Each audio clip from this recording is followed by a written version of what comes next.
मा जादों होनदों नोंथांनि न'खराव? बयनिसिमबो गोजोननाय आरो हामलायनायखौ जासिबावनाय थाबाय। जाथायाथ' आं बारा गोलावखौ मान सनमान होबाय थाला। नै मान सनमानखौ एसे सर्टकाट होनानै आं जाथायखौ खिथाग्रोनोसै। जाथाया जाहैबाय सुनिबार मोना, थांनाय सुनिबार, नै दाख्लै सुनिबार नङा, सप्तासे जाबाय। बै सुनिबार खनसेयाव आं फाथो फानदों। फाथो फाननानै फैसा एसे मोननाय जादों आरो रां एसे मोननाय जादों। बे रांखौ आं बुंदों दोनथ'नोसै, बाहायबाबो खरसा जायो बिदि होनदों आरो दोनथ'बाय। अखानायै रबिबार जाबाय आरो बे सुनिबार खालिनो फिसाजोआ 4टा बाजियाव फन खालामदों आं, बाबा गाबोन फैगोन ना फैया ओरै होनदों आरो। ओमफ्राय बाव आं फनखौ हमनाय जादों। थांगोनथ' मामि, मानो थाङा जानो, आं नोंखौ नायनांगौना, आं बिदि होनदों आरो। ओमफ्राय आं फिसाजोनाव सोंहरनाय जादों, मामि बिमाखौ लांफानांगौ ना लांफानाङा, आं बिदि होनदों आरो। ओमफ्राय दा लाबोफा, बे मेथाइ एसेल' लाबोयो, नोंल' हारसिं फै, ओरै जादों आरो फिसाजोआ। ओमफ्राय बिदि होननायलाय अखानायै रबिबार फुङाव होनबाय आं, रागाबो जोंगोन नारा रजे, नामा रजेखा नालाय, रागाबो जोंगोन नारा रजे, गथ'आ नों थांबा ओरैनो रागा खराखा, दा थांसै नामा, ओरैनो जादों आरो। दे बिदिबालाय, ओरै जाबाय आरो गावनो। ओमफ्राय दा दसे थानानै गावजों आंजों दुगैदों। दुगैखांनानै बुंबाय, आंबो थांफानोसैलै बिदिबालाय, ओरै जाबाय आरो। थांफानोसै होननाय मानसिया, आंजों दुगैखानाय मानसिया, आं बुंबाय आरो, दे दुगैखांबायब्ला दा देलायबाय थानोसै फांखा होनानै, फांखा फिसा दं नालाय, दा देलायबाय थानोसै दे, गथ'नो ओंखामखौल' खुरग्रोदो होनबाय आं। खुरबाय, टिफिनाव सोबाय, बेगाव सोबाय। ओमफ्राय बेगाव सोनानै दाना जोंबो सानैजों दे ओंखाम एसे जानोसै, दा उखैद्रायहैगोन बिदि होननानै नैबे दरखं मोखाङावनो जाबाय आरो। दरखं मोखाङाव जाखांनानै दाना ड्रेस गानस्लायनोसै, आंबोथ' गामसा, गावबोथ' दख'ना गोजामसो नालाय। दाना ड्रेस गानस्लायनो न' सिङाव हाबबाय। न' सिङाव हाबबा बे गाव ड्रेस गानबाय थानायाव, आं गानस्लायनाया एसे थाब जादों आंनिया। ड्रेस गानबाय थानायाव गाव बुंबाय, असेल खोथा आंखौ बुंदों, बांद्राय असेलबो बुङाखै, मेगन गामसा सिङाव थानाय मेगनखाय नुवाखिसै नामा आंनि गाननाय जोमनाय गैयैखौ, ओरै जाबाय आरो। आंनि फैसा 1500 होलां, ओरै जाबाय। बिदि होननायखाय नंगौबो, बांद्राय अयनायद्राय जायो, आं समान समान फाथोबो मावफाबाय, माइबो गायफाबाय, आरो दैलांफा मानि गाननाय जोमनायबो मोनाखिसै। आं गोसोजों बिदि साननानै गावनि सिगाङाव बुङालाब्लाबो गोजों साननानै फैसा 2000 होलांबाय आं। ओमफ्राय गावनो 2000 गाननाय जोमनाय, नों मा बायो बायनानै लादो, नों जुदि थांथारलाब्ला माथोबाव, बिदि होननानै 2000 होबाय। ओमफ्राय मोनसे सेल्फ हेल्प ग्रुप दानाय दं, बे सेल्फ हेल्प ग्रुपआव 2000 फैसा लानाय दं, बेखौबो होनो होननानै गावनि आखायावनो होलांबाय आं, बेखौबो होदो। आदा गोसोमनिफ्राय आङो 2000 दाहार माबा हावलाद लानाय दंमोन, बे हावलादखौबो होदो होननानै गावनि आखायावनो जमा गालांबाय आं। बे जमा गालांबा गावनो मा सानफिनखो आखायाव लाबाय, आंनि फन माबा 2000खौ 500 लांफिनदो, दा स्कुलाव डिउस होनोबो थोनाय नङा। आसलथे मा जादों जेनेबा?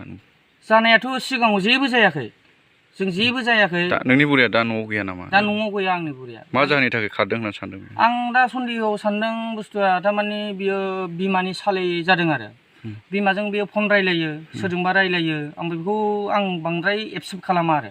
एक्सेप्टआ माबोरै खालामा होमबा, बे ओरैबायदि रायलायग्रा नङा आरो रावजोंबो थांथावा, आं बिदि सन्देहयै बिमाजोंल' रायलायो बेबायदि नंदों आरो। आं सानसेखालि सोंदों, नों सोरजों बेबायदि एफा गोबाव फन रायलायो? आइसो हरदों नै, बिनानावसो हरदों नै, बिदि होनो आरो। फंबायसो हरदों नै, बिदि होनो।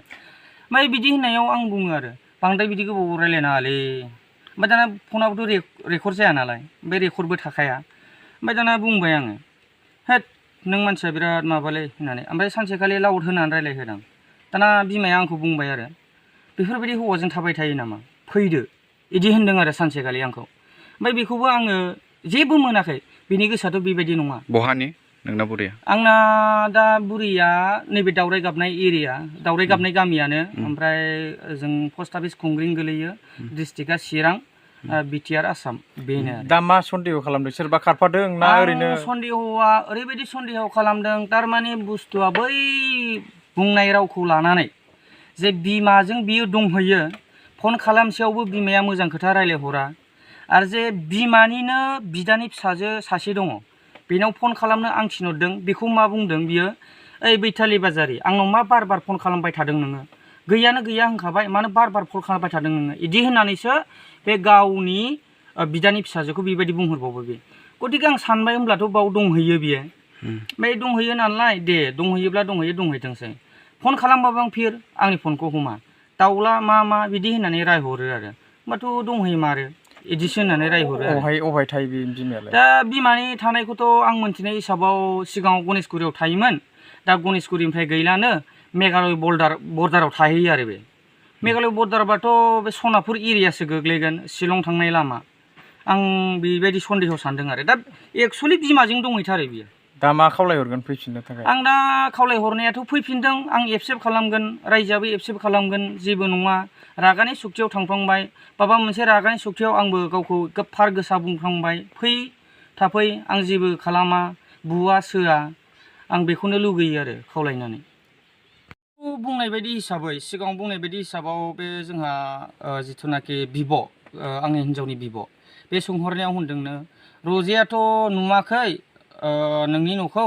सोर दोनलाङा दोनबोग्रा मानसि दं बिदि होनदों जाहैबाय बिमाया बिदि होनायाव आं सन्देहबो सानलायलांबाय है बिदिबा नंमारगौबो नामा खारमारबाय नामा गुबुनजोंनो गुबुन जेन्ट्सफोरजोंनो बिदि सानदों आरो आं दा सन्देहआव ओमफ्राय दाथ' सोंहरबावनायाव होनदों नोंसोरजोंनो ज' दंफायो नामा रुम भारा आलदा थायो मालाय सानैजों नै दिन हिन्जाव ना हौवा आं बेखौबो मोजां माबा मोनाखै आरो खबर मोनाखै मबाइल लायोमोन नामा बे सिगाङाव मबाइलाथ' गंसेल' आंनो लाखायामोन खामानि मावनाय ओरै हाजिरा मावनाय खामला मुजिरा मावनायखाय आं गावनो गालाङोमोन ओमफ्राय लकखौ खिथायाखैमोन आङो मास मोनसेनियाव गावनि थैनिनो हिन्जाव बिदि होननानै आं लकखौ खिथानाय जादों आरो नैबायदि दा गथ'आथ' फरायगासिनो दं दा गथ'आ फरायगासिनो दं क'क्राझार देबरगाव गथ'आथ' दासो क्लास 1 ओमफ्राय माबा गथ'आ 6 बोसोरनि एसे बारायाव हाबबाय आरो बेनोसै अनलायनायनि गेजेरजों फैफिनथोंसै फैफिननानै बावनो मोजाङै मोजां संसार जाबाय आरो गावबो होनो आंनि हिन्जावाबो